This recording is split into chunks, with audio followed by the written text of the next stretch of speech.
Hello everyone, GM here. I sincerely hope you are having a wonderful day and you are all healthy and well.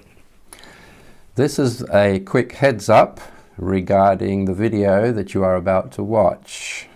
The video, as before, is an excerpt from a discussion between myself and Dr. Dean Radin. In this particular clip, we focus on the correct mindset of a mystic, the correct mindset for doing mystical works and walking the mystical path. Now, there are several exercises that I discuss and go through, which all of you can work on as soon as you like. I hope you thoroughly enjoy this chat, as did I and Dean, and that's the end of that.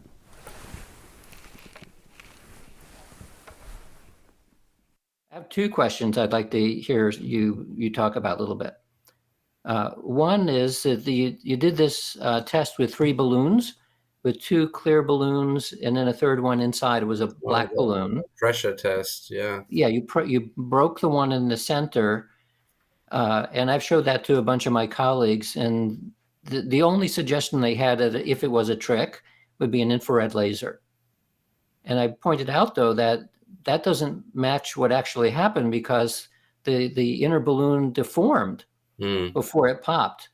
A laser is not going to do that. In fact, nobody could think of a conventional way of actually doing that. So I wanted to hear you then describe, first of all, what you did, and then why you think it worked.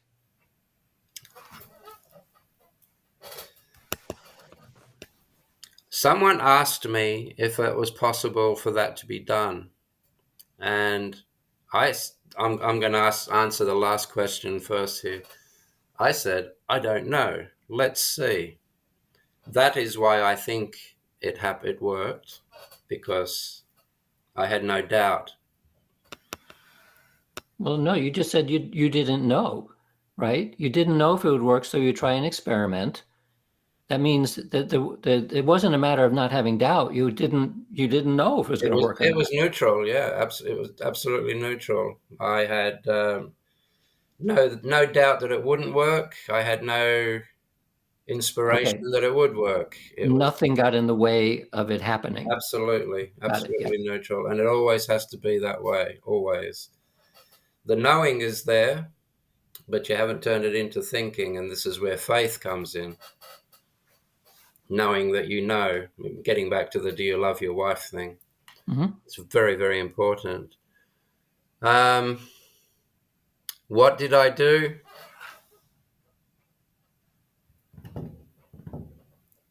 Let me go. Tell me if I've gone through this with you already before. There would have been a time when you were a child, and I do believe you were a child once. I'm still a child. Excellent. And there would have been a point, and this has happened to me and many other people I've talked to about this, when you get there and you've got a bunch of rocks and you're in the forest or in your back garden with a friend and you start throwing a rock at a tree. First time you throw the rock, you go bang, and it hits the tree dead on exactly where you focused on it, and you thought, wow, I didn't know I could do that. So you do it again and you miss the next 10 times.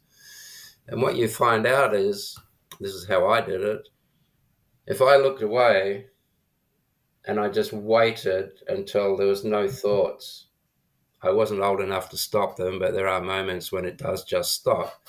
So I wait until there's absolutely no thought. When that clarity, I was trying to reproduce the whole throwing the rock the first time without thinking about it. So, and I was thinking about the baseball players you have in the States. They'll look away, they wait a moment, and then they throw the ball and they hit the glove every time.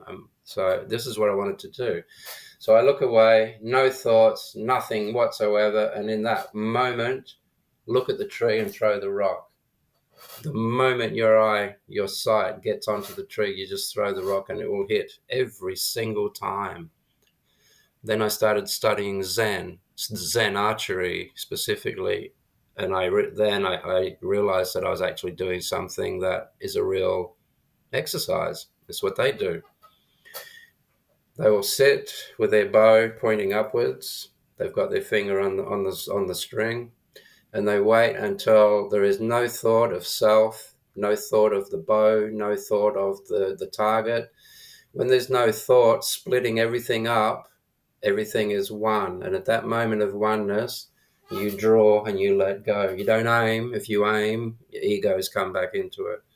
Every single time they hit the mark right in the dead center, to the point where they can do it on a galloping horse. Mm. That is how I approach the balloon. If you notice, it's been a long time. I don't remember the clip, to be honest. I know I did it, but I don't look at it. It would have been, I would have talked, I would have put the balloon down, I would have taken a moment, not focusing, not concentrating, just let everything go, and then I feel for the balloon. The first two balloons aren't there in my mind. I'm feeling for the black one. And that's all that I did. And then when I look, and then it popped, which that wasn't the intention. The intention was to just move it and see if I wanted to do this. And once again, it gets back to the extension of doing that. And that was it, really. So you and the balloon were one. yes, we still are. Still? Oh, well, I mean, yes, we're one with everything, but yes, but so sometimes we're more one with some things than others. Absolutely, yes. I mean, because I think of this sometimes when we do a telepathy experiment in the lab.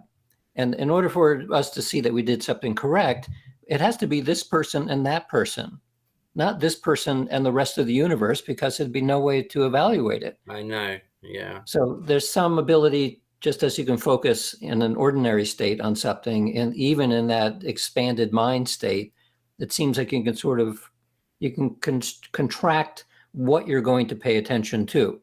So with you and the balloon were one then, but it was more one than maybe the rest of the oneness, which doesn't make any sense, but I think you know what I mean. I do. Yeah. So for me, it's like, see, I don't have all of that. It's always just one, always. It only breaks up when you have to talk about it, when you have to think about it, when you have to discuss it. I think someone needs to come up with a machine, and I know everyone's trying to do this, including you, that can observe, not necessarily quantify, but perhaps observe the movement of consciousness and see what happens when, obviously you would have to be able to turn the consciousness into some kind of a visual. And then when you do drop the ego, does the consciousness automatically expand?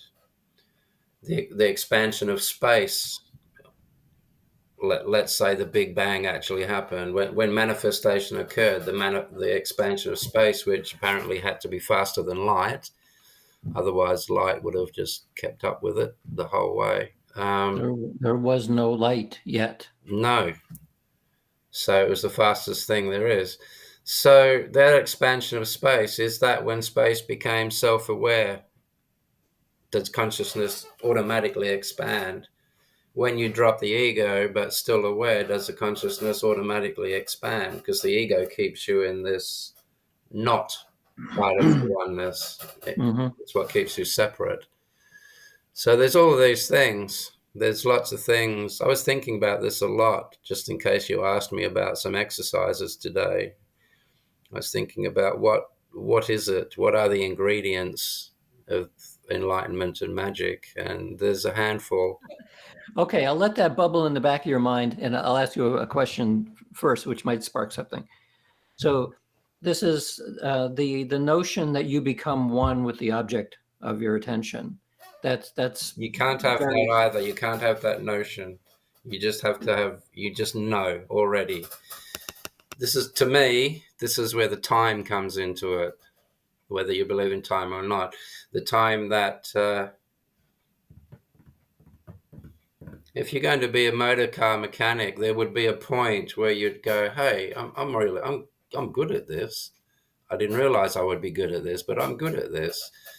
And the more time you put into it, the better you become. The more time you put into it, the more things you can drop from your knowing, because you can just do it now without a single thought. You can do your work. You can talk to a friend and do up a nut. I mean, who can't do that? But as you get better and better, you become more and more confident, less and less doubts, to a point where you should be able to take your car to, let's say you bought a Volvo, you take your Volvo to a Ford dealer, and your Ford dealer goes, "Oh, I've never touched one of these before, but hey, I've been a mechanic for 50 years. I'm sure I can do it." That's the confidence. He's never seen the engine, but he has no doubt that if it's an engine, if it's an internal combustion engine, he will fix it. No doubt whatsoever. This is what you have to have as a mystic. You don't have to talk yourself into being one with everything. You don't have thoughts of, "Oh, I'm not one with everything right now because I'm using my ego." None of that. That has to Right. go. And for me, it's a matter of permanently, as I'm speaking to you right now, literally, as I'm speaking to Dean, I feel the intent of what it is I want to get across. I see my intent being turned into a thought process, into picture form, I guess. And then there's another part of the brain that turns the pictures into grunts. The grunts that you and I would mutually accept means this, this, or that. The manual, of course, would be the dictionary. And then I see that come out, and I watch this all the time. I'm constantly aware that when I'm thinking, I'm choosing thoughts. I'm not allowing thoughts that shouldn't be there to come into it. Of course, they slip in and out every now and then, but the fact is that by being constantly aware of them, you probably stop 95% of the delusions that come in with the ego when you start engaging life from the ego. Things like, oh, I have to get into a certain mode to be able to do this, or oh, that's right, I have to convince and remember that I am one with the all. All of that has to go. Right. But that is said from the point of view of somebody who's been doing this for many decades. And if you're starting, you can't jump to that, because it would be like saying, when you're describing intuiting or just knowing what to do, that I would interpret as some forms of it is forgotten knowledge. Mm. So, but when I was playing the violin, I would practice 1 to 4 hours a day because I was on career track to be a violinist. And after a couple of years, there was no thought at all about how to play complex pieces, right? You have the music sheet in front of you and just glance at it and play it, and at the same time read a book. Mm. And the playing level was sometimes even better if I wasn't paying that much attention to it, because my body knew what to do and some aspect of my mind knew what to do. So that's taking lots of practice and incorporating it into your being. Yes, becoming one with it. Yes. Yes, you've become one with the instrument. Yeah, it's true.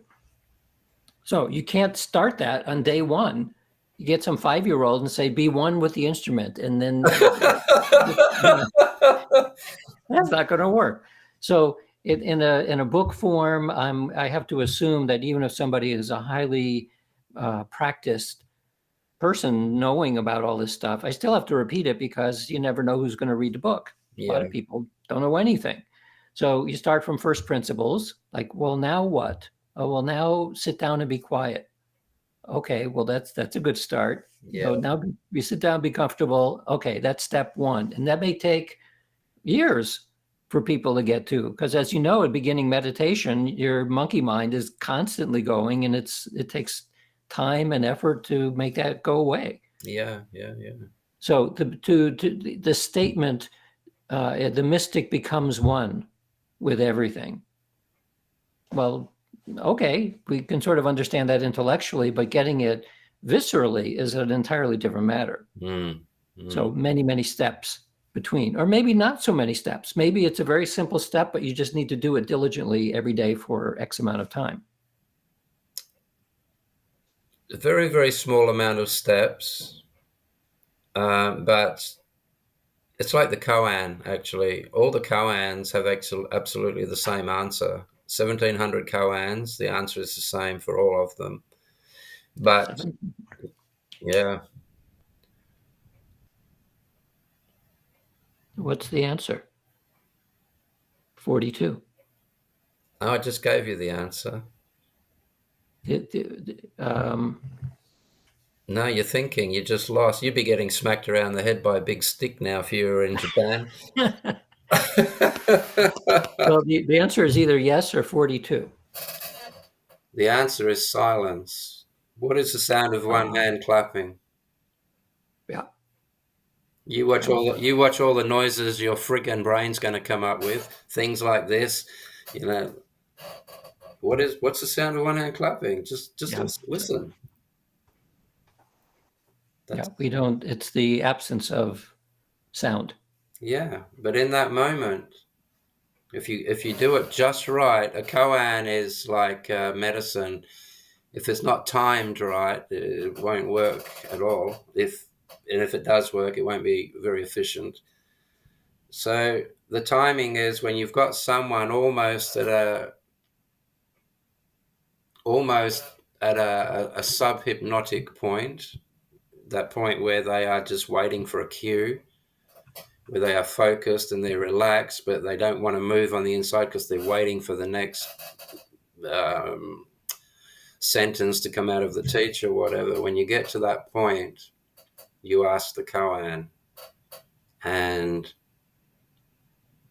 if if they go into dead silence for a moment, and then the ego will come back up and start guessing. And if you've done it correctly, inside their head, they'll go, and they'll be astonished for the first time ever they saw this ego thing come up like another entity. That's it. That's enlightenment. They will never, ever, ever fall back into that thing ever again. Mm. And that's how it happens. That's what a koan does every single time. And that's what the Blue Cliff Record is all about. The Blue Cliff Record. Yes, you mentioned that. So I wonder if you can have an entire book of instruction, a book of magical instruction that is only koans. Of course, you need a That teacher to is one. know, That is right? I one. mean, as you were just saying that the teacher needs to know when they're right at the precipice, Yes, right? that's the skill. And you can't do that in a book because you have no idea where somebody is.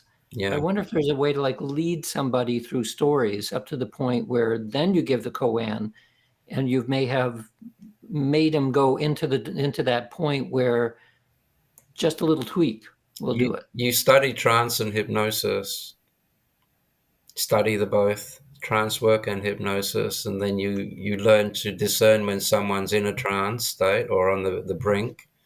Mm. And if you study hypnosis, and I'm not talking about clinical hypnosis where you sit down and have someone relax their toes and relax their feet, systematic desensitization, not that. Hmm.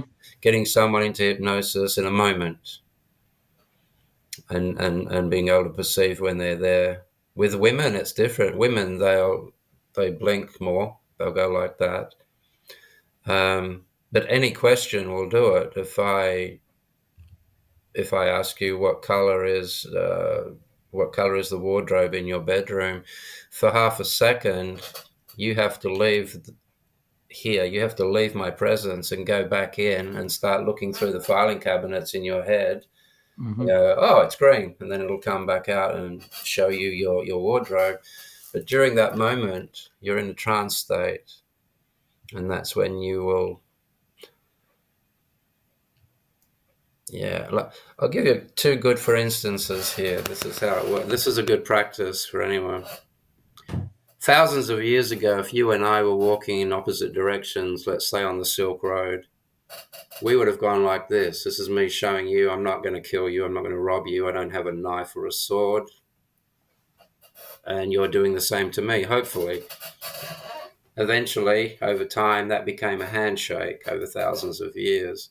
Even today, now, it is so ingrained in you that if you walk down the street and go, "Hi, my name's Dean," and you put your hand out and shake someone's hand, 9 out of 10 total strangers will just shake your hand. It's just inbuilt. You just do it. So when someone, if you say, "Hi, my name is Dean," when someone goes to shake your hand, they don't have to think. It's inbuilt, and they will just do it automatically. And they are expecting a certain result. They're expecting the grip, they're expecting the shake, and they're expecting a grin. And then this nice feeling of you've just made contact with a human being. So you go, "Hi, my name is Dean." When they go to grab your hand, you don't meet them halfway. You go a little bit further, and you grab their hand quite tightly. Straight away, you've just interrupted the flow. They're going into a trance now. And instead of the shake, you turn the hand around towards them and you go, "Close your eyes and look at the palm of your hand." Now you just gave them a conundrum as well. And you put the hand there and you go, now their brain's going, "Tell me what to do, tell me what to do, tell me what to do." They're fucked in the head at that moment. And you go, "Sleep." And they go, "Okay." And they're gone. That's called a snap induction. It's the same if someone's tying a shoelace, exactly the same. You've been tying your shoelace since you were 5 years old, earlier if you're clever. And once again, if someone is bent over on the ground, 40 years old, and they're tying a shoelace, you just put your hand on top of their hand and press on it so they can't tie their shoelace, and they'll go, and they'll look at you. You'll see in their eyes, they're not there for this moment. And you go, "Just sleep." And they'll go, "Okay," and they'll just fall asleep. You got to catch them because they'll break their nose when they hit the ground. I do it all the time. So what do you call it? Snap what? Snap induction. Huh. Interesting. And when it comes to the breaking expectation, it also does the same thing. There's one called a zap induction, which I learned from a Chinaman. I don't remember his name. Probably in a gulag somewhere now. But this is my favorite. You can walk up to anyone in the supermarket, and you say, "Have you ever been hypnotized?" If they go, "Yes," good. If they say no, that's good too, because they're interested. If they say yes, that's good because they have a social proofing that it can happen. And you go, "Would you mind trying a little experiment with me?" They'll go, "Yes, of course." You go, "Okay, I'm going to take your arm. On the count of 3, I'm going to give your arm a jerk, and you're going to fall into a hypnotic sleep, and you're just going to lay down on the ground in front of me. You won't be hurt. Don't worry, nothing will happen." They'll go, "Yep, that sounds like fun." On the count of 3. So you go, 1, bang, and you interrupt them, and they go down to the ground, and then you have to roll them over and tell them, "Don't worry, you're safe, and you're on the ground, and you're under hypnosis right now, and I'm talking to you." So that's another way of doing it. So that's one exercise we used to do a lot. In the monasteries, we would do this to each other as well. So it's learned. You don't do it so much. Many things come from it. Your confidence goes through the roof because you realize you have this control over the human mind. Why can't I do it to myself is supposed to be the next question. And of course you can. You have the social proofing to yourself that this works every time. You realize that if you don't have the confidence, it doesn't actually work. You realize that you can see now, you recognize, you can discern when someone is not there. You can discern when they're in a trance. You can discern, I use it these days to discern whether someone is being schizophrenic but trying to hide it from me. You just learn to be able to discern the different states of consciousness. Of course, you can also use the Kabbalistic tree of life because the 10 Sephirah represent 10 different states of mind that any human being can go in and out of at any moment of any day, and they do. So you start to apply that to your observations. So in popular culture, this is the Jedi mind trick. Yes, pretty much. These are not the droids that you know. And there have been experimental tests to show not only in peripheral vision, but actually really separated, not close to them at all, in the laboratory to show that one person's attention on another person can cause changes in that other person's attention. Yeah, absolutely. So, and this is not with people who are highly trained at it, but simply you're given the task to distract that person doing some kind of task, and it does make a difference. Yeah, yeah. So is that saying that the question then is, are you making contact, or was the contact always there because we are all one anyway? And Well, it's related to this question of uh, why are we not inundated with information all the time? If we are one with everything, we should be like it's all there all the time. It would make your it brain blow is. up. It is. This is the point of the mystic, and this is where enlightenment comes in. You can't know something that, how can I put this? You can't think of something you don't already know. You have to know it to think it. And if you sit back correctly in meditation, you can watch your knowing turning into a thought. There's exercises. You still, one is you still your mind, and when there's nothing going on in there, and it happens very short moments, anyone can do this, but only for short moments. But in that moment of a blank mind, inside your head, you count 1, 2, 3, and you watch it popping up until you get really good at it and you see where those thoughts are coming from and where they're popping up. Then the next step is to find the 1, 2, 3 before it gets turned, when it's just knowing that there is 1, 2, and 3, just the knowing of it before it turns into a thought. And then so you're learning to fine tune your inner sight, third eye, for want of a better word.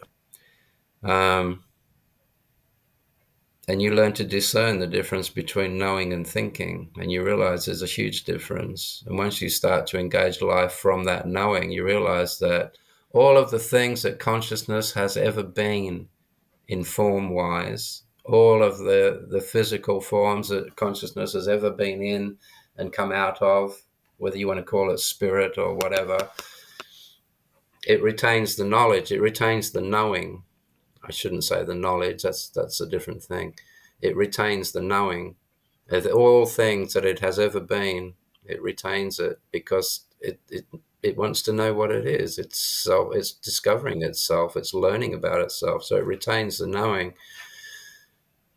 The thinking is purely for the matter. It's purely for the brain.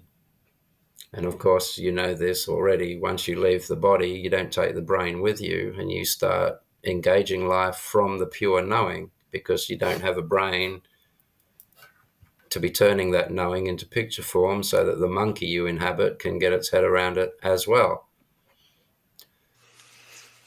So that, once you get to that level, it's not something that can be told. It's not something that can be passed on. It's something that you need to do. Mm-hmm.